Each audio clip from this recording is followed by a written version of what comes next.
പ്രിയപ്പെട്ട എല്ലാ കൂട്ടുകാർക്കും നമസ്കാരം. നമ്മളിന്ന് പഠിക്കാൻ പോകുന്നത് ഈ CPO, WCPO പോലീസിന്റെ സ്പെഷ്യലായിട്ട് ചോദിക്കുന്ന ഈ മാത്സിൽ 10 മാർക്കാണ് ചോദിക്കുന്നത്. നമ്മളിപ്പോൾ ഇവിടെ ഒരു 20 ക്വസ്റ്റ്യൻസ് ഡിസ്കസ് ചെയ്യണം. നമ്മളിവിടെ കൊണ്ടുവരുന്ന ഒരു മെത്തേഡ് എന്ന് പറഞ്ഞു കഴിഞ്ഞാൽ മൾട്ടിപ്പിൾ ടോപ്പിക് മെത്തേഡ് എന്നാണ്. അതായത് ഇവിടെ നമ്മൾ ചെയ്യേണ്ട കാര്യം, ഇത് PSC ഒരു സ്റ്റഡി സ്ട്രാറ്റജിയാണ്. PSC പഠിക്കുമ്പോൾ സ്റ്റഡി ആയിട്ടുള്ള ഒരു സ്ട്രാറ്റജീസ് നമ്മൾ ഫോളോ ചെയ്ത വളരെ ഉപയോഗങ്ങൾ. ചിലർ യോഗ മെഡിറ്റേഷൻ വഴി പഠിക്കും, അങ്ങനെയൊക്കെ ഉണ്ട്. രാവിലെ 5 മണിക്ക് എണീച്ച് യോഗ ചെയ്തിട്ട് പഠിക്കുന്നവരൊക്കെ ഉണ്ട്. അങ്ങനെ പഠിക്കുന്ന സ്ഥാപനങ്ങളൊക്കെ എനിക്കറിയാം, അങ്ങനെ പഠിപ്പിക്കുന്ന സ്ഥാപനങ്ങളുണ്ട്. നമ്മൾ ഒരു ദിവസം പഠിക്കുമ്പോൾ ടോപ്പിക്ക് നീങ്ങൂല. ഇപ്പോൾ നമ്മൾ ഭരണഘടന എടുത്ത് വെച്ച് പഠിച്ച് കുറേയൊക്കെ വായിക്കുമ്പോൾ നമുക്ക് ബോറടിക്കും. നമ്മൾ എന്നിട്ട് പിന്നെ വേറെ മൊബൈൽ കളിക്കാം, സിനിമ കാണാം, അങ്ങനെയുള്ള പരിപാടികളിലൊക്കെ പോകും. അപ്പൊ നമ്മൾ ഉടനെ മാത്സ് അതിൻ്റെ ഇടയിൽ എടുത്തിടണം. അപ്പൊ മാത്സ് ചെയ്യാൻ ഇൻട്രസ്റ്റ് ആയിരിക്കും. കുറെ കഴിയുമ്പോൾ മാത്സ് മടുക്കും, പിന്നെ ഹിസ്റ്ററി പോകണം. അങ്ങനെ മൾട്ടിപ്പിൾ ആയിട്ടുള്ള ടോപ്പിക്ക് പഠിക്കണം. ഇനി മാത്സിൽ തന്നെ ഈ ടോപ്പിക്ക് ഒന്നും കൂടെ അപ്ലൈ ചെയ്യാം. ഒരു ടോപ്പിക്ക് ഇപ്പൊ സംഖ്യകളും അടിസ്ഥാന ക്രിയകളും എല്ലാം നമ്മൾ പഠിച്ചുകൊണ്ടിരുന്ന ആ ഒരു ടോപ്പിക്ക് ആവുള്ളൂ. ചിലപ്പോൾ അതിൽ നിന്ന് ക്വസ്റ്റ്യൻ പോലും ചോദിച്ചില്ലെന്ന് വരും. സോ നമ്മളൊരു ദിവസം അല്ലെങ്കിൽ 2 ദിവസത്തെ ഒരിക്കൽ, ഈവൻ ദോ 3 ദിവസത്തെ ഒരിക്കൽ 20 മോഡൽ സെറ്റ് ക്വസ്റ്റ്യൻ ചെയ്യണം. അല്ലെങ്കിൽ 30 അല്ലെങ്കിൽ 10. ഓരോന്നും വെവ്വേറെ ടോപ്പിക് ആയിരിക്കും. അപ്പൊ വെവ്വേറെ ടോപ്പിക്ക് നമുക്ക് ഐഡിയകൾ കിട്ടിക്കൊണ്ടിരിക്കും. അത്രയും ചെയ്യാനുള്ള എളുപ്പം, ഒരു ഐഡിയ, ഒരു പഠിക്കാനുള്ള താല്പര്യമൊക്കെ കൂടും. അതാണ് അതിന്റെ ഈ മൾട്ടിപ്പിൾ ടോപ്പിക് മെത്തേഡ് എന്ന് പറഞ്ഞ സംഭവം. ഓക്കെ, അപ്പൊ ഇതിന്റെ ഉത്തരം കണ്ടുപിടിക്കാനാണ് ക്വസ്റ്റ്യൻ. ഇത് നമ്മളൊരു മത്സര പരീക്ഷയ്ക്ക് വരുന്ന മോഡൽ ക്വസ്റ്റ്യൻ ആണ്. ഓക്കെ, ഇതിന്റെ ഓപ്ഷൻസ് ഉണ്ട്, ഞാൻ എഴുതാം. 3/8, 2-1, 1, 56-6. 2-1, 1, 56-6. ഇതാണ് ഓപ്ഷൻസ്. ഇതിന്റെ ഉത്തരം നമുക്ക് കണ്ടുപിടിക്കാം. അപ്പൊ ഇത് ഫസ്റ്റിലി നമ്മൾ ചെയ്യേണ്ടതെന്ന് വെച്ചാൽ, ഇത് വേണമെങ്കിൽ നമുക്ക് അല്ലാതെ നോർമലി സോൾവ് ചെയ്ത് എടുക്കാം. പക്ഷെ ഇത്തിരി ടൈം ലാഗ് വരാൻ സാധ്യതയുണ്ട്. സോ നമ്മൾ അവിടെ അതിന് ചെയ്യേണ്ട കാര്യം എന്ന് വെച്ചാൽ, ഇവിടെ നിങ്ങൾ ശ്രദ്ധിച്ചു നോക്കിയാണ്, ഈ 6 ഒന്ന് ശ്രദ്ധിച്ചു നോക്കിയാണ്. അടിയിൽ കിടക്കണ മേലെല്ലാം ഒന്നാണ്. അടിയിൽ കിടക്കണ 6, 12, 20, 30, 42, 56. 6ന് നമുക്ക് 2 × 3 എഴുതാം. അടുത്ത 12ന് നമുക്ക് എന്തെന്ന് എഴുതാം? 4 × 3 എഴുതാം. അല്ലെങ്കിൽ വേണ്ട, 3 × 4. 3 × 4. ഇനി 20ന് 4 × 5 എഴുതാം. 30ന് 5 × 6 എഴുതാം. 42ന് 6 × 7 എഴുതാം. 56ന് 7 × 8 എഴുതാം. ഇങ്ങനെ സാറേ, ഇത് ഇങ്ങനെ എഴുതിയിട്ട് എന്താണ് ഉപയോഗം? നമ്മൾ ഈ ഐഡിയ തന്നെ എല്ലാത്തിനും ഫോളോ ചെയ്യാൻ പറ്റൂല, ശരിയാണ്. പക്ഷേ ഈ ഒരു മോഡൽ ക്വസ്റ്റ്യൻ നാളെ ഈ മോഡൽ വേറെ ഒന്നും നിങ്ങൾക്ക് വന്നു കഴിഞ്ഞാൽ ഓർമ്മ വരും ഈ ഒരു ഐഡിയ. അങ്ങനെയാണ് ഈ മൾട്ടിപ്പിൾ ടോപ്പിക് മെത്തേഡിന്റെ ഒരു യൂസേജ് വരുന്നത്. ഓക്കെ, കുറഞ്ഞ സമയം, കുറഞ്ഞ കാര്യങ്ങൾ, കൂടുതൽ ഉപയോഗം. അതാണ് ഇതിൽ ഏറ്റവും വലിയ ഉപയോഗം കേട്ടോ. ലോ ടൈം, അതേപോലെ കുറഞ്ഞ സമയം, കുറഞ്ഞ കാര്യങ്ങൾ, അല്ലെ? Low things, high result. ഇതിന്റെ ബെനിഫിറ്റ് ആണ്. ഓക്കെ, അപ്പൊ ശ്രദ്ധിക്കുക. അപ്പൊ ഈ കാര്യം നമ്മൾ ചെയ്യുമ്പോഴത്തേക്ക് ഇവിടെ ശ്രദ്ധിക്കുക. ഞാൻ എങ്ങനെ എഴുതിയിരിക്കണം? അപ്പൊ ഇവിടെ ഈ 1/6നെ നമുക്ക് എങ്ങനെ എഴുതാം? 1/2 - 1/3 എന്ന് എഴുതാം. ചെയ്ത് നോക്കിയാൽ മതി. 1/2ൽ നിന്ന് 1/3 കുറച്ച് കഴിഞ്ഞാൽ കിട്ടുന്നത് എന്തായിരിക്കും? കിട്ടുന്നത് 1/6 ആയിരിക്കും. അതേപോലെ പ്ലസ് ഈ 1/12ന് ഈ 3 4 വെച്ച് 1/3 - 1/4 ചെയ്ത് കഴിഞ്ഞാൽ കിട്ടുന്നത് എന്തായിരിക്കും? 1/12 ആണ്. 1/20 കേസിൽ 1/4 - 1/5 ചെയ്താൽ 20 ആണ്. സംശയം ഉണ്ടെങ്കിൽ ചെയ്ത് നോക്കാം. 1/4 - 1/5 ചെയ്ത് കഴിഞ്ഞാൽ LCM 20. 5 - 4 1/20 കിട്ടും. അടുത്ത 30 വരുമ്പോഴാ 5 × 6. അപ്പൊ 1/5 - 1/6 പ്ലസ് 42ന്റെ 1/6 - 1/7. അടുത്ത 56ന്റെ 1/7 - 1/8. ഇവിടെ ശ്രദ്ധിച്ചു നോക്കിയാൽ നിങ്ങൾക്ക് ഒരു കാര്യം മനസ്സിലാവും. ഇത് +1/3, ഇത് -1/3 കട്ട് ചെയ്ത് പോകും. -1/4 +1/4 കട്ട് ചെയ്ത് പോകും. -1/5 +1/5 കട്ട് ചെയ്ത് പോകും. ഇതും കട്ട് ചെയ്ത് പോകും, ഇതും കട്ട് ചെയ്ത് പോകും. അവസാനം 1/2 - 1/8 മാത്രമേ ലാസ്റ്റ് ഉത്തരത്തിൽ കാണുള്ളൂ. ഇവിടെ 8 LCM എടുത്തു കഴിഞ്ഞാൽ 8 മൈനസ് 2 വരും. അതായത് 6/8 വരും. ഉത്തരം വെട്ടിപ്പോകുമ്പോൾ 3/4 വരും. 3/4 ഇതാണ് ഇതിന്റെ ഉത്തരം. ഞാൻ ഐഡിയ പറഞ്ഞതിൽ ചെറിയൊരു മിസ്റ്റേക്ക് പറ്റി. ഇവിടെ അവസാനം ഇവിടെ ഒരു മിസ്റ്റേക്ക് പറ്റി. ഇതുവരെ വന്നു കഴിഞ്ഞാൽ നമ്മളിവിടെ LCM 8 എടുത്ത് അല്ലെ, 8 എടുത്ത് 8ല് 2 എത്ര തവണ അടങ്ങും? 4 തവണ. അതിനെ കൊണ്ട് മുകളിൽ ഗുണിക്കണം. അതാണ് ഈ പരിപാടി ചെയ്യുന്നതിന്റെ ഏറ്റവും ബേസിക് ആയിട്ടുള്ള കാര്യം. കാരണം ഇവിടെ നമ്മൾ ചെയ്യുമ്പോൾ തമ്മിൽ ഗുണിച്ച് അങ്ങോട്ട് ഗുണിച്ച് ഇങ്ങോട്ട് ഗുണിച്ചാണ് ചെയ്യുന്നത്. കറക്റ്റ് ചെയ്യേണ്ടത് 8ല് ഇതിലും കൂടെ LCM എടുക്കണം. 2 8 കൂടെ LCM എടുത്ത് ഇവിടെ 16 എന്ന് വേണമെങ്കിൽ എഴുതാം. പക്ഷേ 8 ഏറ്റവും ചെറിയ ലീസ്റ്റ് ഘടകം. അതുകൊണ്ട് 8 എടുക്കേണ്ടത്. LCM കറക്റ്റ് 8 വരുന്നത്. ഈ 8ൽ 2 എത്ര തവണ അടങ്ങും? 4 തവണ അടങ്ങും. ഈ 4 കൊണ്ട് മുകളിൽ ഗുണിക്കണം. അപ്പൊ 4 വരും. നടുക്കത്തെ ചിഹ്നം ഏതാണോ അതങ്ങ് ഇട്ട് കൊടുക്കണം. 8നെ 8 കൊണ്ട് ഡിവൈഡ് ചെയ്താൽ 1 വരും. ഈ 1 കൊണ്ട് മുകളിൽ 1നെ ഗുണിച്ച് കഴിഞ്ഞാൽ 1 തന്നെ വരും. 3/8 ഇതാണ് ഉത്തരം. ഇതടങ്ങണം. അപ്പൊ ശ്രദ്ധിക്കുക, നമ്മളിവിടെ ചെയ്തതെന്ന് വെച്ചാൽ ഈ 6നെയും 12നെയും ഇതിനൊക്കെ ഇതാ ഈ ഫോർമാറ്റ് എഴുതിയിട്ട് ഇത് ഇങ്ങനെ കുറച്ച് കഴിഞ്ഞാൽ എല്ലാം സിമ്പിൾ ആയിട്ട് വെട്ടിപ്പോകും. അല്ലെങ്കിൽ ഇത് ഇത്രയും നമ്മൾ ചെയ്യണം. ഈ ഒരു ഐഡിയ നിങ്ങൾ ഓർത്ത് വെച്ചിരിക്കണം. അതാണ് ഇതിൽ ഏറ്റവും വലിയ ഇമ്പോർട്ടൻസ്. ഞാൻ പറഞ്ഞ പോലെ ഇത് അടുത്തൊരു സെക്ഷനാണ്. കൃത്യംഗങ്ങൾ എക്സ്പോണൻസ് വരുന്ന ഒരു സെക്ഷനാണിത്. 2x + 3 എന്ന് പറയുന്ന 256 ആണെങ്കിൽ 3x - 5 ഇതിന്റെ ഉത്തരം എത്ര വരും എന്നാണ് ചോദിച്ചേക്കുന്നത്. അപ്പൊ അവിടെ എക്സിന്റെ വാല്യൂ നമുക്ക് അറിയത്തില്ല, കണ്ടുപിടിക്കാം. 256 എന്ന് പറയുന്നത് 2 എത്ര എന്ന് കണ്ടുപിടിക്കണം. 2 എത്രയാണ് 256 എന്ന് കണ്ടുപിടിക്കണം. ഇത് കണ്ടുപിടിക്കാൻ പെട്ടെന്ന് പഠിക്കണം. ഇരട്ടിപ്പിന്റെ കാര്യം പഠിച്ചു വെച്ചാൽ മതി. 2 കഴിഞ്ഞാൽ 4, 4ന്റെ ഇരട്ടി 8, 8ന്റെ ഇരട്ടി 16, 32, 64, 128, 256, 512, 1024, 2048. ഇതാ ഇത്രയെങ്കിലും മിനിമം പഠിച്ചു വെച്ചേക്കണം. പിന്നെ ഉണ്ട് 4196. ഇത്രയൊക്കെ കാണാൻ അറിയാമെങ്കിൽ ഇത് പഠിക്കാൻ എളുപ്പമാണ്. 2 ആണ് 2, 2 ആണ് 4, 2 ആണ് 3, 4 ആണ് 2 ആണ് 16, 5, 6, 7, 8. 2 ആണ് എത്ര? 256. ഇവിടെ 2x + 3 എന്ന് പറയുന്നത് 256 എന്ന് കൊടുത്തിട്ടുണ്ട്. ഇവിടെ 2 ആണ് 256. പക്ഷെ 2x + 3 256 എന്ന് പറഞ്ഞു കഴിഞ്ഞാൽ ഈ x + 3 എന്ന് പറയുന്ന സാധനമാണ് 8. അപ്പൊ x എത്ര എന്ന് കിട്ടും? 8 - 3 5 എന്ന് കിട്ടും.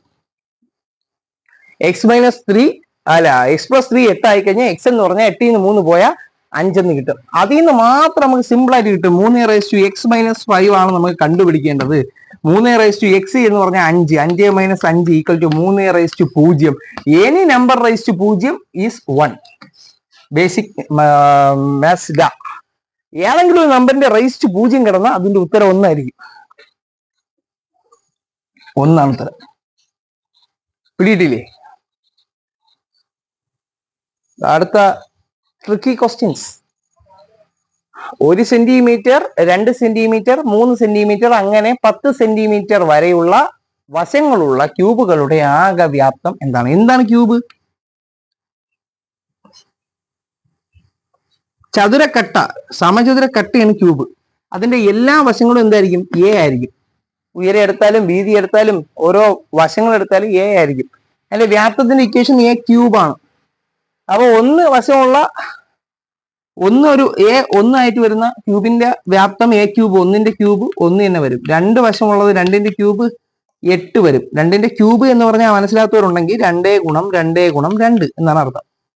3ന്റെ ക്യൂബ് എന്ന് പറഞ്ഞാൽ 3 × 3 × 3 എന്നാണ് വരുന്നത്. അത് 9 അല്ല ഉത്തരം. 3 × 3 9, 9 × 3 27 ആണ് ഉത്തരം വരുന്നത്. അപ്പൊ 3 വശമുള്ളത് 27 വരും. 10 വശമുള്ളതാണെങ്കിൽ 10ന്റെ ക്യൂബ് 10 × 10 × 10 × 10, 3 10 വരും. 10 × 10 100, 100 × 10 1000 വരും കേട്ടോ.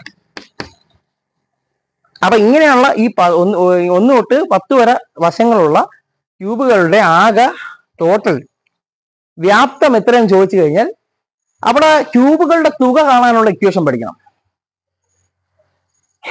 n നമ്പേഴ്സ് ഉള്ള തുടർച്ചയായ ക്യൂബുകളുടെ ഇക്വേഷൻ, ക്യൂബുകളുടെ തുക കാണാനുള്ള ഇക്വേഷൻ ആണ് n × n + 1/2 the whole square. ഈ ഇക്വേഷൻ കാണാതെ പഠിക്കണം കേട്ടോ. ക്യൂബുകളുടെ തുക കാണാനുള്ള ഇക്വേഷനാണ്. ഈ n എന്ന് പറഞ്ഞ നമ്പറുകളുടെ എണ്ണം 1 തൊട്ട് 10 വരെ എത്ര നമ്പർ ഉണ്ട്? 10 നമ്പർ ഉണ്ട്. n എന്ന് പറഞ്ഞാൽ 10 ആണ് ഉത്തരം.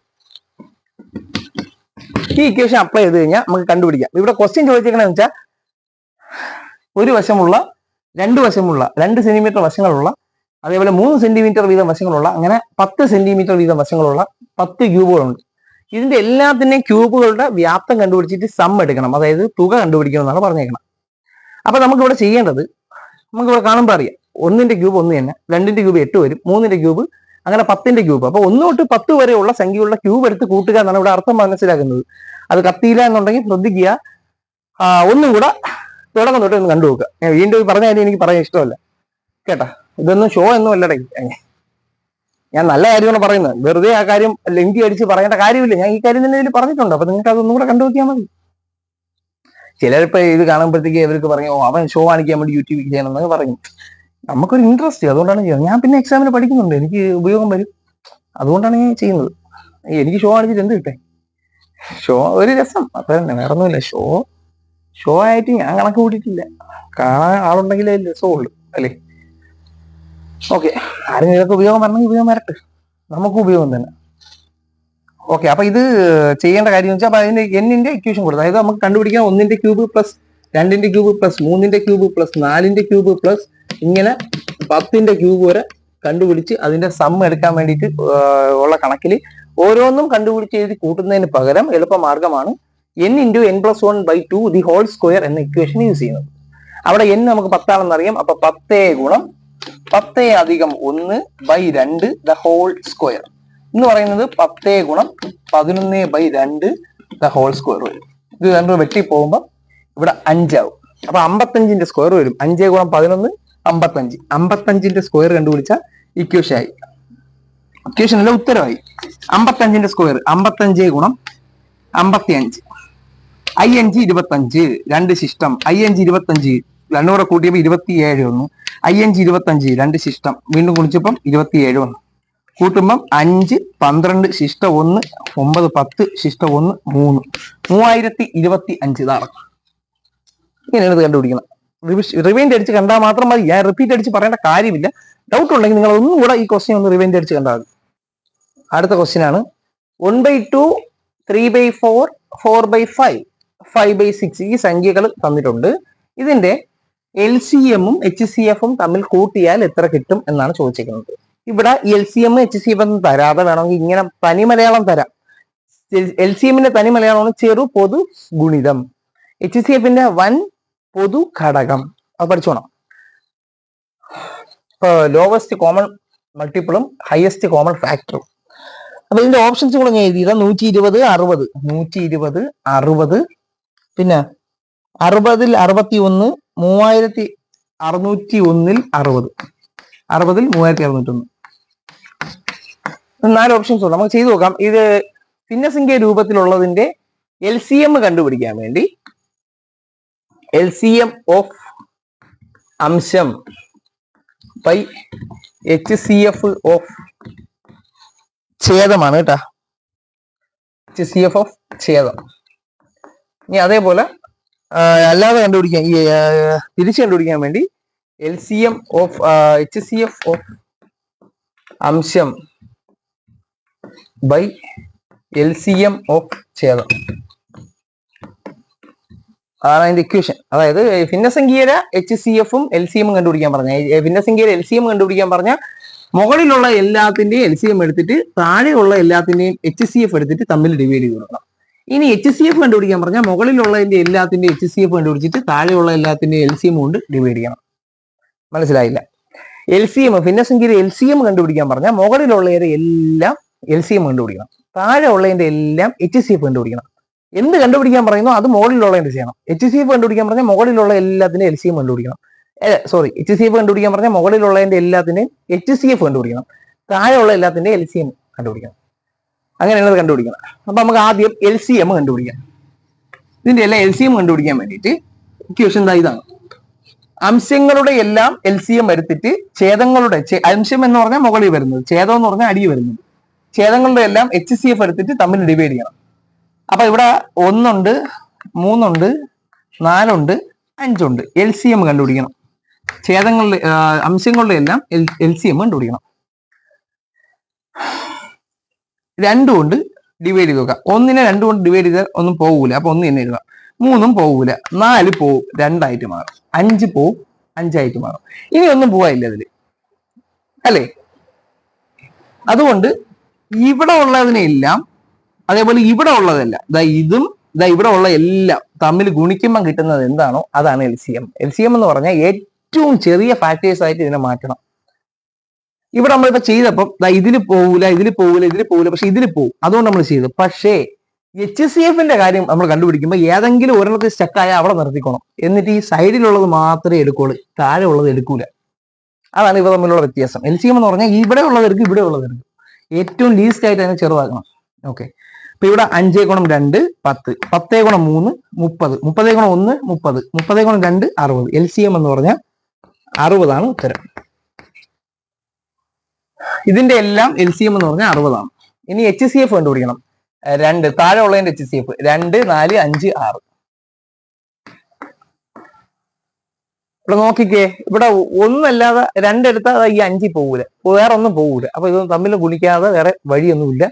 സോ അതുകൊണ്ട് നമുക്കിവിടെ 1 പോവുള്ളൂ, അല്ലെ? ഒരെണ്ണം അല്ലാതെ വേറെ ഒന്നും, 1 ആണെങ്കിൽ പോവും. 2 4 5 6 എന്നിങ്ങനെ എഴുതാൻ പറ്റും, വേറെ ഒന്നും പോകൂല. സോ അതിന്റെ HCF 1. ഇനി താഴത്തെ അടുത്ത ചെയ്യുമ്പോൾ ഒന്നും കൂടെ ചെയ്യും, അപ്പൊ നിങ്ങൾക്ക് അത് കൂടെ ക്ലിക്ക് ആവും. അപ്പൊ ഇത് ഇവിടെ നമ്മളിപ്പോ കണ്ടുപിടിച്ചതെന്ന് വെച്ചാൽ LCMന്റെയും HCFന്റെയും തുകയാണ് കണ്ടുപിടിക്കേണ്ടത്. അപ്പം ഇത് പ്രകാരം ഇവിടെ എഴുതുമ്പോൾ LCM ഓഫ് അംശം അത് 60 വരും. അടിയിൽ HCF കണ്ടുപിടിക്കണം, അത് 1 വരും, അല്ലെ? അപ്പൊ 60/1, അതിന് 60 തന്നെ എഴുതാം. അതാണ് ഇതിന്റെ LCM എന്ന് പറയുന്നത്. ഇനി HCF കണ്ടുപിടിക്കാൻ വേണ്ടി HCF കണ്ടുപിടിക്കുമ്പം HCF ഓഫ് അംശങ്ങളുടെ എല്ലാം HCF എടുത്തിട്ട് ഛേദങ്ങളുടെ എല്ലാം LCM എടുക്കണം. ഓക്കെ, അപ്പൊ അംശങ്ങൾ ഇതാ കിടക്കണം. ഇതിന്റെ HCF എടുക്കാൻ പറഞ്ഞു കഴിഞ്ഞാൽ ഇവിടെ എന്തേ പോവുള്ളൂ? 1 പോവുള്ളൂ. കാര്യം വേറൊന്നും കോമൺ ഫാക്ടർ വരത്തില്ല. 1 എഴുതി കഴിഞ്ഞാൽ 1 3 4 5. ഇനി വേറെ ഇപ്പൊ 2 എടുത്തു കഴിഞ്ഞാൽ ഇതിൽ പോവില്ല, അപ്പൊ തന്നെ സ്റ്റക്കായി, പിന്നെ ഒന്നും ചെയ്യാൻ പറ്റില്ല. ഇവിടത്തെ മാത്രമേ എടുക്കുള്ളൂ. അപ്പൊ അതിന്റെ HCF എന്ന് പറഞ്ഞാൽ 1. ഇനി അടിയിലുള്ള എല്ലാത്തിന്റെയും LCM എടുക്കണം. LCM ആണെങ്കിൽ ഇവിടെ നമുക്ക് പോവും. കാര്യം എന്താണ്? അപ്പൊ 2 എടുക്കുമ്പോൾ തന്നെ 2 1 ഈ 4 2 ഇത് പോകൂല. 5 അത് കണക്ക് എഴുതാം. 6 പോവും, 3 ആവും, മതി. ഇനി പോകാനൊന്നുമില്ല അതിൽ. ഇതെല്ലാം നമ്മൾ ഗുണിക്കണം. 3 × 5 15, 15 × 2 30, 30 × 2 60 ആവും. 1/60 കിട്ടും. അപ്പം ഇതിന്റെ LCM എന്ന് പറഞ്ഞാൽ 60ഉം HCF എന്ന് പറഞ്ഞാൽ 1/60 ആണ്. ഇത് തമ്മിൽ കൂട്ടിക്കഴിഞ്ഞാൽ ഉത്തരവായി. കോമൺ ഫാക്ടർ LCM എടുത്തു കഴിഞ്ഞാൽ 60 ആയി. 60ൽ 60 ഒരു തവണ ആ 1 കൊണ്ട് മുകളിൽ ഗുണിക്കണം. 1 ഇടയിലുള്ള ചിഹ്നം പ്ലസ് ആയതുകൊണ്ട് പ്ലസ് ഇട്ട് 60ൽ 1 60 തവണ ആ 60 കൊണ്ട് മുകളിൽ ഗുണിച്ചു കഴിഞ്ഞാൽ 360 കിട്ടും. 361/60 ഉത്തരം. ഇതാകണം. എഴുതിയ മിസ്റ്റേക്ക് ആണോ നോക്കട്ടെ.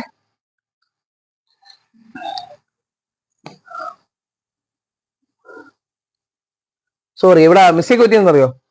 60 × 60 3600. അപ്പൊ 3601 വരും. 360 അല്ല 3600. അങ്ങനെ എഴുതിയൊരു മിസ്റ്റേക്ക്. അപ്പൊ ഇതാ ഉത്തരം കിടക്കുന്നത്. കിട്ടിയില്ലേ? ഇങ്ങനെ ചെയ്യണ്ട. അത് ഒരു അടിപൊളി എന്ന് പറഞ്ഞാൽ അടിപൊളി ക്വസ്റ്റ്യൻ ആണ് കേട്ടോ. ഇവിടെ 3 പ്രസ്താവന തന്നിട്ടുണ്ട്. അത് ശരിയാണോ തെറ്റാണോ എന്നുള്ള ഓപ്ഷൻസ് നോക്കി എഴുതണം. ഒന്നാമത്തെ പ്രസ്താവന ഉണ്ട്, 9.8765 × 10⁴ എന്നത് സ്റ്റാൻഡേർഡ് STD ഞാൻ ഉദ്ദേശിക്കുന്നത് സ്റ്റാൻഡേർഡ് എന്നാണ് കേട്ടോ. സ്റ്റാൻഡേർഡ് രൂപത്തിൽ രേഖപ്പെടുത്തിയിട്ടുള്ളതാണ്. അതേപോലെ ഈ 0.98775 × 10⁵ എന്നതും സ്റ്റാൻഡേർഡ് രൂപത്തിൽ രേഖപ്പെടുത്തിയിട്ടുള്ളതാണ്. 98 അതായത് 98,765 എന്നതും ഒരു സ്റ്റാൻഡേർഡ് രൂപത്തിൽ രേഖപ്പെടുത്തിയിട്ടുള്ളതാണ്. അങ്ങനെയാണെങ്കിൽ ഇതിലെ പ്രസ്താവനകൾ പറയുന്നത് 1ഉം 2ഉം തെറ്റും 1 3 ശരിയുമാണ്. 2 ശരി, ഇങ്ങനെ കുറെ പ്രസ്താവനകളുണ്ട്. 1 ശരി 2 3 തെറ്റ്, 1 3 ശരി 2 തെറ്റ്, 1 2 3 ശരി എന്ന് പറയുന്ന പ്രസ്താവന ഉണ്ട്. ഇത് ഏതാണ് ശരി? എന്താണ് സ്റ്റാൻഡേർഡ് രൂപം എന്ന് പറഞ്ഞു കഴിഞ്ഞാൽ പുതിയ ഒരു കാര്യമാണ് കേട്ടോ. സ്റ്റാൻഡേർഡ് രൂപത്തിൽ രേഖപ്പെടുത്തുക എന്ന് പറഞ്ഞു കഴിഞ്ഞാൽ ദശാംശ സംഖ്യകൾ എഴുതുമ്പോൾ അവയ്ക്ക് ദശാംശം ഇട്ട് കഴിഞ്ഞാൽ അതിന്റെ ഇപ്പുറത്തൊരു സംഖ്യ വരണം, ഒരു എണ്ണൽ സംഖ്യ വരണം. 9.78 ഇതൊരു സ്റ്റാൻഡേർഡ് രൂപത്തിലുള്ള സംഖ്യയാണ്. ഇനി 0.978 ഇത് സ്റ്റാൻഡേർഡ് അല്ല, കാരണം പോയിന്റിന് തൊട്ട് മുമ്പ് ഒരു സംഖ്യ ഇല്ല, 0 വിലയില്ലാത്തതാണ്, വിലയുള്ള ഒരു സംഖ്യ പറഞ്ഞു. ഇതേപോലെ അതും ഒരക്ക സംഖ്യ ആയിരിക്കണം കേട്ടോ. അതായത് ഇവിടെ പറയുന്നത് വെച്ചാൽ സ്റ്റാൻഡേർഡ് രൂപങ്ങളിൽ ദശാംശ ചിഹ്നത്തിന് ഇടതുവശത്ത് ഒരക്കം വരുന്ന രീതിയിൽ സംഖ്യ ഉണ്ടായിരിക്കണം. ഇത് വലതുവശം, ഇത് ഇടതുവശം. ഇടതുവശത്ത് ഒരക്കം വരുന്ന രീതിയിലുള്ള വിലയുള്ള സംഖ്യ ഉണ്ടായിരിക്കണം. അങ്ങനെ വന്നിരിക്കുന്നത് എന്താ നോക്ക്, 9. ഇത് ദശാംശ സംഖ്യയാണ്, ഇൻറ്റു ഉള്ള ആ സംഭവം അവിടെ കിടക്കട്ടെ, കുഴപ്പമില്ല. ദശാംശ സംഖ്യയാണ്, ഇത് സ്റ്റാൻഡേർഡ് രൂപത്തിലാണ്. ഇടതുവശത്ത് ദശാംശത്തിന് ഇപ്പുറത്ത് ഇടതുവശത്ത് ഒരു സംഖ്യ ഉണ്ട്, ഇതിന്റെ ഇപ്പുറത്തൊരു സംഖ്യ ഉണ്ട്, പക്ഷെ അത് 0ആണ്, വിലയില്ല, അതുകൊണ്ട് എടുക്കൂല. ഇത് ദശാംശ സംഖ്യയല്ല. അതുകൊണ്ട് സ്റ്റാൻഡേർഡ് രൂപത്തിൽ എഴുതുമ്പോൾ രേഖപ്പെടുത്തുക എന്ന് പറഞ്ഞാൽ ദശാംശ സംഖ്യകളെ ഇടതുവശത്ത്, ദശാംശത്തിന് ഇടതുവശത്ത് ഒരു സംഖ്യ ഉണ്ട്, വിലയുള്ള സംഖ്യ ഉണ്ടായിരിക്കണം. അങ്ങനെ പറയുമ്പോൾ ഇത് 1 മാത്രം ശരി, 2ഉം 3ഉം തെറ്റാണ്. അങ്ങനെയുള്ള ഓപ്ഷൻ ബി ആണ്. 1 ശരി, 2ഉം 3ഉം തെറ്റ്. ഈ കണക്ക് നോക്കിക്കോ. ഇവിടെ ചോദ്യം എന്ന് പറയുന്നത് ABCD ഓപ്ഷൻസ് ആണ്. സൂര്യക്ക് തുടർച്ചയായ 5 മാസം ലഭിച്ച വേതനം 40,000 രൂപയാണ്. 5 മാസവും ഓരോ മാസവും ലഭിച്ച വേതനമാണ് പറയുന്നത്, 5 മാസം കൊണ്ട് ലഭിച്ചതല്ല. സൂര്യക്ക് തുടർച്ചയായ 5 മാസം ലഭിച്ച വേതനം 40,000 രൂപ. 6ാം മാസം എത്ര രൂപ ലഭിച്ചാൽ ശരാശരി വേതനം 41,000 ആയി മാറും? സൂര്യക്ക് തുടർച്ചയായ 5 മാസങ്ങൾ ലഭിച്ച വേതനം 40,000 രൂപയാണ്. 6ാം മാസം എത്ര രൂപ ലഭിച്ചാൽ സൂര്യയുടെ ശരാശരി വേതനം 41,000 ആയി മാറും?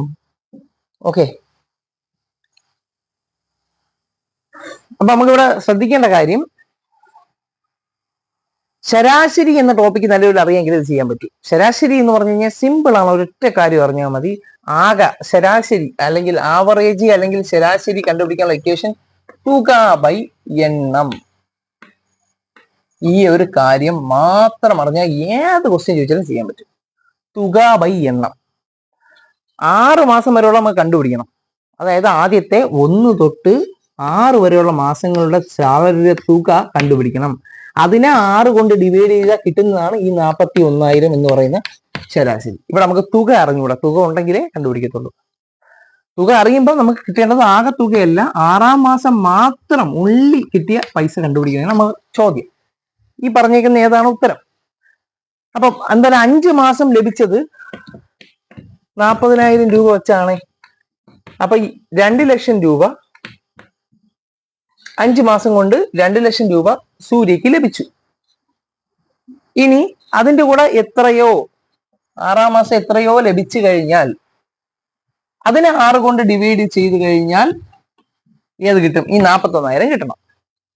മനസ്സിലായില്ലേ? 5 മാസം അയാൾക്ക് 40,000 രൂപ വെച്ച് 2 ലക്ഷം രൂപ കിട്ടും. അതിനോടൊപ്പം 6ാമത്തെ മാസം എത്രയോ സാലറി കിട്ടും, അതാണ് എക്സ്. അതും കൂടെ ആകുമ്പോൾ തുകയായി. ഈ 2 ലക്ഷത്തിനുള്ള ആ 6ാം മാസത്തെ സാലറി നമുക്ക് അറിഞ്ഞുകൂടാ. അതും കൂടെ ആകുമ്പോൾ 2 ലക്ഷം പ്ലസ് എക്സ് ബൈ 6 കൊണ്ട് ഡിവൈഡ് ചെയ്യുമ്പോൾ ഈ 41,000 കിട്ടും. തുക ബൈ എണ്ണം ചെയ്യുമ്പോൾ 41,000 കിട്ടും. ഇത് ഇനി എക്സ് കണ്ടുപിടിച്ച ഉത്തരം കിട്ടി. 2 ലക്ഷം പ്ലസ് എക്സ് ബൈ 6 സമം 41,000. ഈ 6 മണ്ടേ കൊണ്ടുപോകുമ്പോൾ 2 ലക്ഷം പ്ലസ് എക്സ് ഈക്വൽ ടു 6 മുകളിൽ കൊണ്ടുപോകുമ്പോൾ 41,000 ഇൻറ്റു 6 വരും. 41 കൂടെ 6 ചെയ്യുമ്പോൾ നമുക്ക് എത്ര വരും? 246 വരും. 246 പിന്നെ 3 പൂജ്യം കൂടെ വരും. അപ്പൊ അവിടെ എക്സ് നോക്കിയേ, ഈ എക്സ് അങ്ങ് കണ്ടുപിടിച്ച് കഴിഞ്ഞാൽ ഇതങ്ങ് അപ്പുറത്ത് പോകും. 2,46,000 2 ലക്ഷം പോയി കഴിഞ്ഞാൽ പിന്നെ എത്രയേ ഉള്ളൂ? 46,000 ഓർ 46K. 46,000 സബ്സ്ക്രൈബേഴ്സ് ആണ് എന്റെ സബ്സ്ക്രൈബേഴ്സ്. അപ്പൊ 46,000 ആണ് ഉത്തരം. ഞാൻ ഒന്നുകൂടെ പറഞ്ഞുതരാം. സംഭവം വെച്ചാൽ ഒന്നുമില്ല, തുക ബൈ എണ്ണമാണ് ശരാശരി എന്ന് പറയുന്ന സംഭവം, അല്ലെങ്കിൽ ആവറേജ്. ഇവിടെ പറഞ്ഞിരിക്കുന്നത് സൂര്യക്ക് തുടർച്ചയായ 5 മാസം ലഭിച്ച വേതനം 40,000 രൂപ വെച്ചാണ്. 6ാമത്തെ മാസം എത്ര രൂപ ലഭിച്ച ആ ശരാശരി 41,000 ആകും എന്ന് ചോദിച്ചു കഴിഞ്ഞാൽ 6 മാസത്തെ ശമ്പളം മൊത്തത്തിൽ കൂട്ടിയിട്ട് 6 കൊണ്ട് ഡിവൈഡ് ചെയ്ത് കഴിഞ്ഞാൽ 41,000 ലഭിക്കണം. ആദ്യത്തെ 5 മാസം 40,000 വെച്ച് 5 ഗുണം 40,000 2 ലക്ഷം രൂപ കിട്ടും. ഇനി ആറാമത്തെ മാസത്തെ ശമ്പളം നമുക്ക് അറിഞ്ഞുകൂടാ, അതാണ് കണ്ടുപിടിക്കേണ്ടത്. സോ 2 ലക്ഷം പ്ലസ് എക്സ് എന്ന് എടുക്കുന്നു. അതിനെ 6 കൊണ്ട് ഡിവൈഡ് ചെയ്ത് കഴിഞ്ഞാൽ 41,000 കിട്ടണം. അതാണ് ഇവിടെ നമ്മൾ ഇക്വേറ്റ് ചെയ്തേക്കുന്നത്. അപ്പൊ ഇത് ചെയ്യുമ്പോൾ ഈ 6 അപ്പുറത്ത് പോകുമ്പോൾ 41,000 ഗുണം 6 2,46,000. 2 ലക്ഷം പ്ലസ് എക്സ് ഈക്വൽ ടു 2,46,000. 2 ലക്ഷം അപ്പുറത്ത് പോയി കഴിഞ്ഞാൽ 46,000 കിട്ടി. ആറാമത്തെ മാസം കിട്ടുന്ന ശമ്പളം 46,000 രൂപ. നമുക്ക് പഠിക്കാം.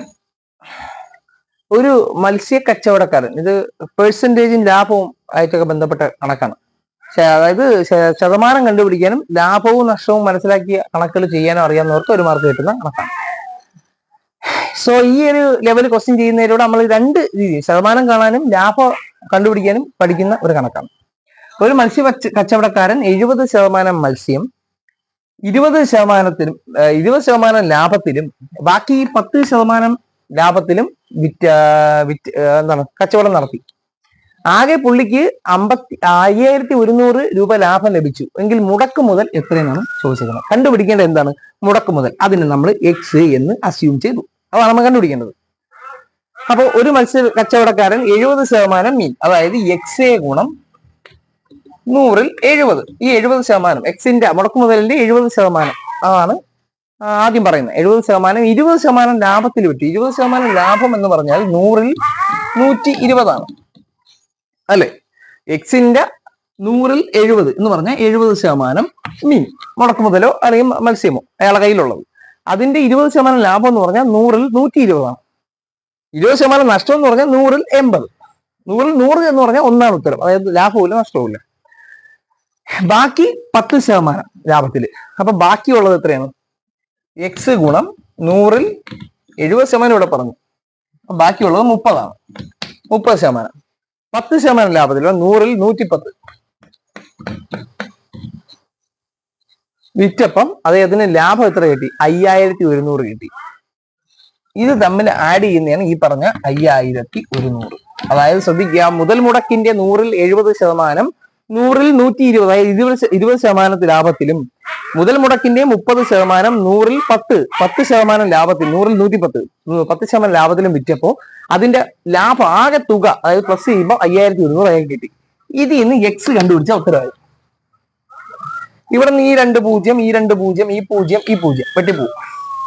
അപ്പൊ എല്ലാം കൂടെ കൂട്ടുമ്പം 84 എക്സ് ബൈ 100 പ്ലസ് അവിടെ അതാണെങ്കിൽ തന്നെ ഈ 0, ഈ 0, ഈ 2 0 കൂടെ വെട്ടിക്കളയാം. അപ്പൊ 33 എക്സ് ബൈ 100 എന്ന് പറയുന്നത് 5,100 കിട്ടും. അടിയിൽ 2 സെയിം ആണ്. സോ 100ൽ ഇത് 2 കൂടെ കൂട്ടി അങ്ങ് എഴുതിയാൽ മതി. അറിയാമോ, അടിയിൽ 2 ഛേദം സെയിം ആണെങ്കിൽ മുകളിലുള്ളത് മാത്രം കൂട്ടി അങ്ങ് എഴുതിയാൽ മതി. ഇവിടെ ഇപ്പൊ മൈനസ് ആണെങ്കിൽ തമ്മിൽ കുറച്ച് എഴുതണം. ഒരു 100 സെയിം ആയത് 100ൽ 84 33 കൂട്ടിയാൽ 110, 117 എക്സ് എന്ന് കിട്ടും. അതെന്ന് പറയുന്നത് 5,100.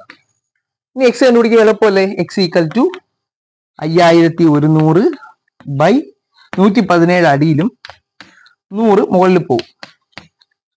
5,100നെ 117 കൊണ്ട് ഡിവൈഡ് ചെയ്യാൻ പറ്റുമായിരിക്കണം, അല്ലെങ്കിൽ ഇങ്ങനെ ഒരു കണക്ക് വരില്ല. 117 കൊണ്ട് ഡിവൈഡ് ചെയ്ത് കഴിഞ്ഞാൽ 117 × 3 നോക്കാം. 117 കൊണ്ട് 3 4 5 പോവില്ലല്ലോ. 117 4ല് 4 വേണം പോവില്ലേ? 4 വേണം നോക്കാം. 28 2 ശിഷ്ടം 6 4 468 വരും. അപ്പൊ ഇവിടെ 4 വന്നു കഴിഞ്ഞാൽ 468. ബാക്കി ശിഷ്ടം എത്ര വരും? ഇവിടെ 2 70 30 42 ശിഷ്ടം വരും. 42 ആവുമ്പോ 420 വരും അല്ലേ? അത് അടങ്ങൂലല്ലോ. സ്റ്റേജിൽ മിസ്റ്റേക്ക് ഉണ്ടോ നോക്കട്ടെ. 17 എക്സ് എന്നാണ് പറഞ്ഞത്. എവിടെ തെറ്റി നോട്ടെ. അതിലൊരു ചെറിയ മിസ്റ്റേക്ക് പറ്റിയില്ല എനിക്ക്. അതായത് ഇവിടെ എടുത്തതിലുള്ള മിസ്റ്റേക്കാണ്. സോറി, അത് ഒന്നുകൂടെ പറയട്ടെ. അത് സോറി, ഞാൻ പറഞ്ഞൊരു മിസ്റ്റേക്ക് പറ്റിയേ. സോറി, ക്ഷമിക്കണം. ഞാൻ ഇതൊന്നും വർക്കൗട്ട് ചെയ്യാതാണ് ചെയ്യുന്നത് കേട്ടാ, അതുകൊണ്ടാണ് ഇത് വരുന്നത്. അതായത് സോറി, ഒരു മത്സ്യ കച്ചവടക്കാരൻ 70% മീൻ എന്ന് പറഞ്ഞത് 100 ഗുണം 100ൽ 70 ഗുണം 100ൽ 20% ലാഭം എന്ന് പറയുമ്പോൾ 100ൽ 20 എടുത്താൽ മതി. 100ൽ 120 എടുത്തു കഴിഞ്ഞാൽ മുടക്കു മുതലിന്റെ പൈസയും പിന്നെ ആ 20% കൂടെ വരും. അങ്ങനെ എടുത്തുകൂടാ.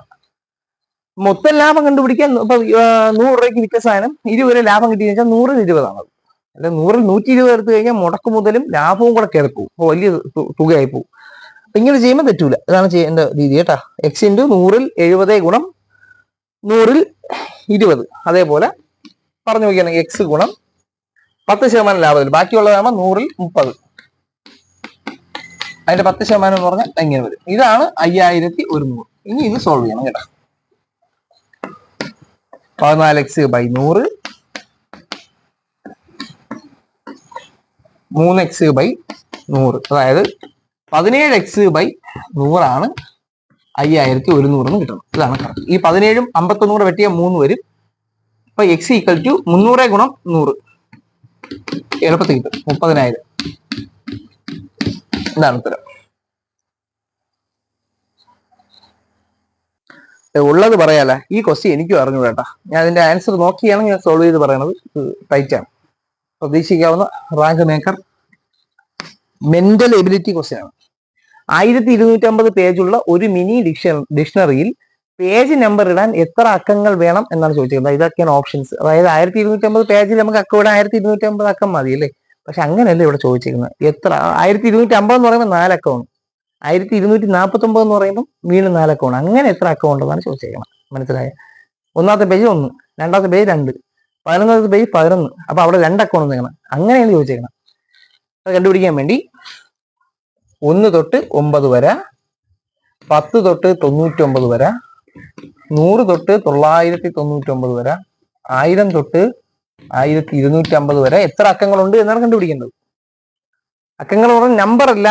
ഇത് ഇരട്ട അക്കങ്ങൾ, ഇത് 3 അക്കങ്ങൾ വരും. അങ്ങനെ വരും കേട്ടോ. അതിലൊന്നാമത് നിങ്ങൾ ശ്രദ്ധിച്ചോ, 1 മുതൽ 9 വരെ 9 അക്കങ്ങളാണുള്ളത്. 9 അക്കങ്ങൾ. കാരണം 1ൽ 1 അക്കം, 2ൽ 1 അക്കം, 3ൽ 1 അക്കം, അങ്ങനെ 9 അക്കമുണ്ട്. 10 മുതൽ 99 വരെ എത്ര അക്കങ്ങളുണ്ട് എന്ന് കണ്ടുപിടിക്കാൻ വേണ്ടി 99ൽ നിന്ന് ഈ 10 അങ്ങ് കുറച്ചിട്ട് പിന്നെ ഒരു 1 അങ്ങ് കൂട്ടണം. അപ്പം 90 എന്ന് കിട്ടും. ഈ 90 അക്കങ്ങൾ 2 അക്ക സംഖ്യകളായതുകൊണ്ട് അതിനെ 2 കൊണ്ട് ഗുണിക്കണം. ഉത്തരം 180. അതായത് ഇത് എത്ര അക്കങ്ങളെന്ന് കണ്ടുപിടിക്കാൻ വേണ്ടി ഒന്നുമില്ല, ഈ 1 തൊട്ട് 9 വരെ എത്ര ഉണ്ടെന്ന് പറഞ്ഞു കഴിഞ്ഞാൽ 9ൽ നിന്ന് ഇതങ്ങ് കുറയ്ക്കണം. പിന്നെ ഒരു 1 അങ്ങ് കൂട്ടി കൊടുക്കണം. അപ്പം 9 തന്നെ കിട്ടും. അതേപോലെ 10 തൊട്ട് 99 വരെ എത്ര അക്കങ്ങളുണ്ടെന്ന് പറയാൻ വേണ്ടി 99ൽ നിന്ന് 10 കുറച്ചിട്ട് പിന്നെ 1 കൂട്ടണം. അപ്പൊ 90 എന്ന് കിട്ടും. അത് 2 അക്ക സംഖ്യകളായതുകൊണ്ട് 2 കൊണ്ട് ഗുണിക്കണം. അപ്പൊ മൊത്തം 180 അക്കങ്ങൾ വരും. 100 മുതൽ 999 വരെ എത്ര അക്കങ്ങളുണ്ടെന്ന് പറഞ്ഞു കഴിഞ്ഞാൽ 999ൽ നിന്ന് 100 അങ്ങ് കുറച്ചിട്ട് ഒരു 1 അങ്ങ് കൂട്ടണം. അപ്പം 899 പ്ലസ് 1 900 കിട്ടും. ഇത് 3 അക്ക സംഖ്യകളായതുകൊണ്ട് 3 കൊണ്ട് ഗുണിക്കണം. 2700 കിട്ടും. 1250നും 1000നും ഇടയിൽ 1250ൽ നിന്ന് 1000 കുറച്ചിട്ട് 1 കൂട്ടണം. അപ്പൊ 1250ൽ നിന്ന് 1000 കുറച്ചാൽ 250 കിട്ടി. 250 1 കൂട്ടിയാൽ 251 കിട്ടി. 251. 251 എന്ന് പറയുന്നത് ഇവിടെ 4 അക്ക സംഖ്യകളായതുകൊണ്ട് അതിനെ 4 കൊണ്ട് ഗുണിക്കണം. അപ്പൊ ഉത്തരം എത്ര കിട്ടും? ഉത്തരം 1004 എന്ന് കിട്ടും. 1004. ഇതെല്ലാം കൂടെ കൂട്ടണം. 9ഉം 180ഉം 2700 1004 ഇതെല്ലാം കൂടെ കൂട്ടുമ്പോൾ കിട്ടുന്ന ഉത്തരമാണ് നമ്മളെ ഉത്തരം. അതായത് 3893. ഓക്കെ, 2 ക്വസ്റ്റ്യൻ കൂടെ ചെയ്ത് നമുക്ക് സിയും കൂടെ പഠിക്കാം. ഇതൊരു വലിയ തലപുണ്ണാക്കേണ്ട ക്വസ്റ്റ്യൻ അല്ല, ബേസിക് നോളജ് മതി. 1 മില്ലിഗ്രാം ഭാരമുള്ള എത്ര ധാന്യങ്ങൾ ചേർന്നാൽ, ഇവിടെ നമുക്കൊരു പുതിയ കണക്കുണ്ട്, അത് ഒന്ന് പഠിക്കാം. അതായത് 1 മില്ലിഗ്രാം ഭാരമുള്ള എത്ര ധാന്യങ്ങൾ ചേർന്നാൽ 3/4 കിലോഗ്രാം ഭാരം ഉണ്ടാവും എന്നാണ് ചോദിച്ചിരിക്കുന്നത്. അല്ലെ, 1 കിലോ എന്ന് പറഞ്ഞു കഴിഞ്ഞാൽ 1000 ഗ്രാം ആണ്. 1 ഗ്രാം എന്ന് പറഞ്ഞു കഴിഞ്ഞാൽ 1000 മില്ലിഗ്രാം ആണ്. ആണ് ഇതിന്റെ പരിപാടി. നമുക്കിവിടെ 3/4 കിലോ ആണ് കണ്ടുപിടിക്കേണ്ടത്. 1 കിലോ എന്ന് പറഞ്ഞാൽ 1000 ഗ്രാം ആണ്. 3/4 കിലോ, 3/4 കിലോ എന്ന് പറഞ്ഞു കഴിഞ്ഞാൽ 3/4 കിലോ ആണ്. 3/4 കിലോ എന്ന് പറഞ്ഞാൽ 750 ഗ്രാം ആണ്. ഈ 750 ഗ്രാം എത്ര മില്ലിഗ്രാം എന്ന് കണ്ടുപിടിക്കാൻ വേണ്ടി 750 വീണ്ടും ഒരു 1000 കൊണ്ട് ഗുണിച്ചാൽ അത് മില്ലിഗ്രാമിലാവും. അതായത് 7 ലക്ഷത്തി 7.5 ലക്ഷം ആവും അല്ലേ? ഒറ്റ 10, 100, 1000, 10,000, ലക്ഷം, 7.5 ലക്ഷമാവും. 7,50,000 ആവും. അപ്പൊ 1 മില്ലിഗ്രാം ഭാരമുള്ള എത്ര ധാന്യങ്ങൾ, അതായത് 7,50,000 ധാന്യങ്ങൾ ഉണ്ടെങ്കിൽ 3/4 കിലോ ആവും. അതാണ് ഈ ഒരു കണക്ക്. ഓക്കെ, നമുക്ക് അടുത്ത കണക്ക് നോക്കാം. അതുകൂടെ കഴിഞ്ഞാൽ CA 10 നോക്കാം. അടുത്ത ക്ലാസ്സിൽ അടുത്ത 10 മാത്സ് നോക്കാം. കറണ്ട് പോയിരിക്കുകയാണ് ഗൈസ്, പക്ഷെ എമർജൻസി കൊണ്ട് ഞാൻ ക്ലാസ് എടുത്തിരിക്കും. ഇപ്പൊ ചതുർഭുജത്തിന്റെ കോണുകളുടെ അനുപാതം 1:2:3:4 ആയാൽ കറണ്ട് വന്നിരിക്കുന്നു. ഓക്കെ, ഇതാണ് എമർജൻസി. എന്റെ വീട്ടിലെ എമർജൻസി. 1:2:3:4 ആയാൽ ചെറിയ കോൺ എത്ര എന്ന് ചോദിച്ചു കഴിഞ്ഞാൽ ചതുർഭുജത്തിന്റെ അകത്തുള്ള കോൺ, ചതുർഭുജം എന്ന് പറയുമ്പോൾ എങ്ങനെയും വരാം, 4 സൈഡ് ഉണ്ടെന്നേ ഉള്ളൂ, ഇങ്ങനെ എടുത്തേക്കണം. അപ്പൊ ഇതിന്റെ അകത്തുള്ള ഈ കോൺ ഇങ്ങനെ കൂട്ടിക്കഴിഞ്ഞാൽ 360 വരും. അതെങ്ങനെയാണ് കണ്ടുപിടിക്കുന്നത് വെച്ചാൽ അതിന് ഒരു ഇക്വേഷൻ സത്യത്തിൽ ഉണ്ട്. n-2 × 180 ആണ് അതിന്റെ ഇക്വേഷൻ. n എന്ന് പറഞ്ഞാൽ വശങ്ങളുടെ എണ്ണം. ഇവിടെ 4 വശം ആയതുകൊണ്ട് 4 കൊടുത്താൽ 4 - 2 × 180, 2 × 180 എന്ന് വരും, 360 കിട്ടും. അങ്ങനെയാണ് ഈ 360 കിട്ടുന്നത്. സംശയം ഉണ്ടെങ്കിൽ ത്രികോണം നിങ്ങൾ എടുത്തു കഴിഞ്ഞാൽ അതിന്റെ ആകെ തുക അകത്ത് 180 നിങ്ങൾ പറയും അല്ലേ? അതായത് n - 2 × 180 ആണ് അതിന്റെ ഇക്വേഷൻ. 3 n എന്ന് പറഞ്ഞാൽ 3 വശമല്ലേ, 3 വരും. 3 - 2 × 180, 1 × 180 എന്ന് വരും. അത് 180 ആണ് ഉത്തരം. ഓക്കെ, അപ്പൊ 360 വരും. ഈ 360-ൽ ഏറ്റവും ചെറിയ കോൺ ഏതെന്ന് ചോദിച്ചു കഴിഞ്ഞാൽ ഈ അനുപാതം എടുത്തു കഴിഞ്ഞാൽ 1:2:3:4 ഇങ്ങനെ വന്നു കഴിഞ്ഞാൽ ഒന്നുമില്ല, ഏറ്റവും ചെറിയ സംഖ്യയാണ് അതിന്റെ ചെറിയ കോൺ. ഇതെല്ലാം കൂടെ കൂട്ടണം. 1, 2, 3, 4 കൂടെ കൂട്ടണം. 1, 2, 3, പിന്നെ 3 കൂട്ടും 6, പിന്നെ 10 വരും. 10-ൽ 1 ചെറിയ കോണം. എത്ര അതിന്റെ ഈ 360-ലെ മൊത്തം? അപ്പൊ 360-ന്റെ 10-ൽ 1 ചെറിയ കോൺ. 0, 0 വെട്ടി കഴിഞ്ഞാൽ 36 വരും. 36 അതിന്റെ ഉത്തരം. ഓക്കെ, അപ്പൊ ഇത് നിങ്ങൾ പഠിക്കുന്നതിനുള്ള ഏറ്റവും വലിയ ഇമ്പോർട്ടൻസ് എന്ന് പറഞ്ഞു കഴിഞ്ഞാൽ ഈ സാധനത്തിൽ അംശബന്ധം എന്ന് പറഞ്ഞ സാധനമാണ് നിങ്ങൾ പഠിച്ചിരിക്കുന്നത്. പിന്നെ ജോമെട്രിയിലുള്ള ആ ഒരു ഇക്വേഷൻ നിങ്ങൾ പഠിച്ചിട്ടുണ്ട്. ഇതാണ് ഈ മൾട്ടിപ്പിൾ ആയിട്ട് നമ്മൾ പഠിച്ചു കഴിഞ്ഞാലുള്ള ഏറ്റവും കൂടുതൽ ഉപയോഗം. ഇനി നമുക്ക് CA പഠിക്കാം. CAയിലേക്ക് സ്വാഗതം. അപ്പൊ തിരഞ്ഞെടുത്ത CA ആണ്. കുറച്ച് CA ഒക്കെ എളുപ്പമാണ് എന്ന് വെച്ചാൽ അതൊന്ന് വിട്ടുകളയില്ല. എളുപ്പമുള്ള CA പലതും നമുക്ക് തെറ്റിപ്പോകും. ഡൊണാൾഡ് ട്രംപ് ഏത് പാർട്ടിയുടെ ആളാണ്? Republican party. അടുത്തത് ഹരിണി അമരസൂര്യ. ഹരിണി അമരസൂര്യ ആരാണ്? ഹരിണി അമരസൂര്യ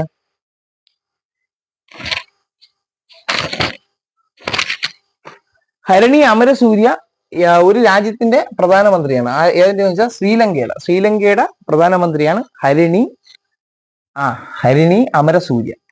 ഷുജിൻ ഷാൻ അറ്റ്ലസ്. അടുത്തിടെ വാർത്തകളിൽ ഇടം പിടിച്ച ഷുജിൻ ഷാൻ അറ്റ്ലസ് എന്താണ്?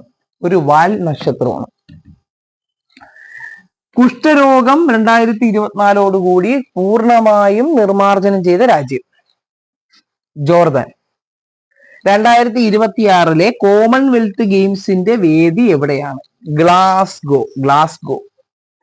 മയണൈസ് 1 വർഷത്തേക്ക് നിരോധിച്ച ഇന്ത്യൻ സംസ്ഥാനം? തെലങ്കാന. നല്ല നല്ല ക്വസ്റ്റ്യൻസ് അല്ലേ? നാഷണൽ ഹ്യൂമൻ റൈറ്റ്സ് കമ്മീഷൻ, ദേശീയ മനുഷ്യാവകാശ കമ്മീഷന്റെ പുതിയ ചെയർമാൻ ആരാണ്? Justice V Ramasubramanya Iyer. Okay, അടുത്ത ലോക്സഭയുടെ സ്പീക്കർ എപ്പോഴും ചോദിക്കാറുണ്ട്, ഓം ബിർള. അടുത്ത 9ാമത്തെ ഉപരാഷ്ട്രപതി ആരാണ് നിലവിലെ? ജഗദീപ് ധൻഖർ. 10 സൈബർ സുരക്ഷയുടെ ഭാഗമായി ദേശീയ അംബാസിഡറായി തിരഞ്ഞെടുത്തത് ആരാണ്? നാഷണൽ ക്രഷ് ആയിട്ടുള്ള ആക്ട്രസ് ആരാണ്? രശ്മിക മന്ദാന. 11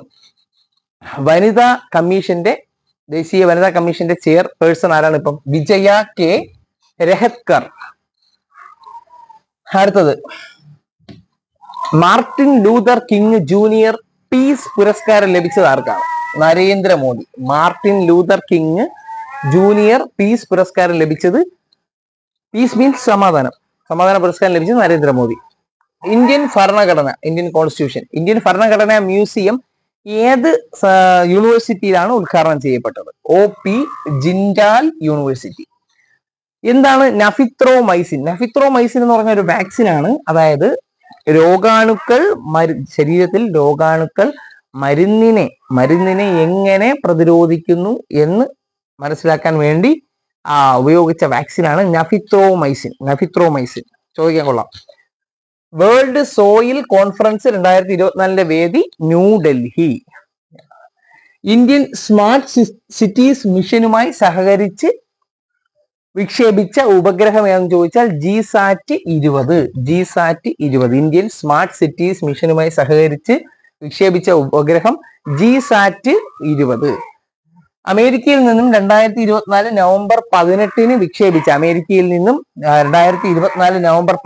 വിക്ഷേപിച്ച ഇന്ത്യൻ ഉപഗ്രഹം ഏതെന്ന് ചോദിച്ചാൽ അതും ജിസാറ്റ് 20 ആണ്. ജിസാറ്റ് 20ന്റെ പ്രത്യേകത ഇന്ത്യൻ സ്മാർട്ട് സിറ്റീസ് മിഷനുമായിട്ട് സഹകരണം, പിന്നെ അമേരിക്കയിൽ നിന്നാണ് വിക്ഷേപിച്ചത് 2024 നവംബർ 18. അടുത്തത് ഓപ്പറേഷൻ ദ്രോണഗിരി എന്താണെന്നാണ് ചോദിച്ചത്. ഓപ്പറേഷൻ ദ്രോണഗിരി, ഓക്കെ, അത് ഞാൻ ഒന്ന് പറയാം. ജിയോസ്പേഷ്യൽ ടെക്നോളജിയുടെ സഹായത്തോടെ ജനങ്ങളുടെ ജീവിത ഗുണനിലവാരം ഉയർത്തുന്ന ഒരു കർമ്മ പരിപാടിയാണ് ഓപ്പറേഷൻ ദ്രോണഗിരി. ഇനി ആമസോണിന്റെ പ്രഥമ Amazon future engineer maker space ഇന്ത്യയിൽ ആരംഭിച്ചത് എവിടെയെന്ന് ചോദിച്ചാൽ സയൻസ് സിറ്റി ആയ എവിടെയാണ്? ബാംഗ്ലൂർ. ഇനി 20ാമത്തെ ചോദ്യം അമിത്ഷാ ഉത്തരം വരുന്നതാണ്. അതായത് ഇന്റർ സ്റ്റേറ്റ് കൗൺസിൽ സ്റ്റാൻഡിംഗ് കമ്മിറ്റിയുടെ പുതിയ ചെയർമാൻ ആരെന്ന് വെച്ചാൽ അമിത്ഷായാണ്. ഇത്രയും ക്വസ്റ്റ്യൻസ് നിലവാരമുള്ളതാണ്, ചോദിക്കാൻ കൊള്ളാം.